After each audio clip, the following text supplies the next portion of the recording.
السلام عليكم ورحمة الله وبركاته. ومالين عيدة سيدة سؤال رجتي مقالك وحا إنو مرتئة أستاذ خالد سودو. وعليكم السلام ورحمة الله وبركاته أستاذ عزيز وأنوهي ومعصنتها وسودو جلن كينا ولا لها بداونا يوم حد لو ذاقي ما دام مالين فرحدته waxaan la wadaagayaa farxadda ciidda Ilaahay subxaanahu wa ta'aala uu bish Ramadan nagu soo dhameeyay si qurux badan oo wanaagsan waxaan Ilaahay subxaanahu wa ta'aala naftayda iyo muslimiinta oo dhan baan uga baryayaa inuu naga aqbalo bishii barakeysneed sidoo kale waxaan la wadaagayaa dhammaan muslimiinta meel kasta ay joogaan farxadda ciidda anigoo leh taqabbal Allahu minna wa minkum saalihal a'maal Ilaahay subxaanahu wa ta'aala a'maasha wanaagsan naga aqbalo dalkeenna oo nabad ah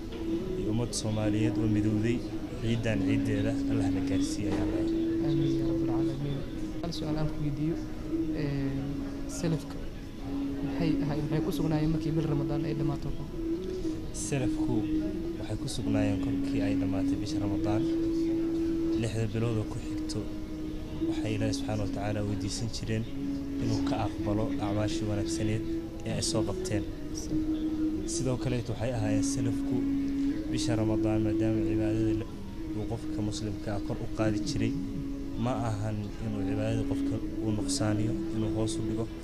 haddii ay Ramadaan tagtay rabbiga subxaanahu wa ta'aala suu u ahaa rabbiga Ramadaan sidoo kale waa rabbiga Shawaal marka qofka muslimka waxa laga rabaa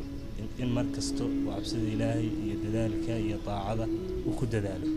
ma ahan in bisha Ramadaan bas intuu dadaalo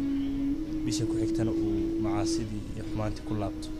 inuu markasto is ilaaliyo suu u dhowrsoonaa bishii hore inuu tan maaragtay noqdo qof wanaagiisii sii wado marka waxaan u dardaarmayaa in khayrkii salaatu leylkii wanaagii meesha ka sii wadno Ilaahay subxaanahu wa ta'aala ana hana waafajiyo sidoo ma santa adiga Allah ku barakeeyo jazakallahu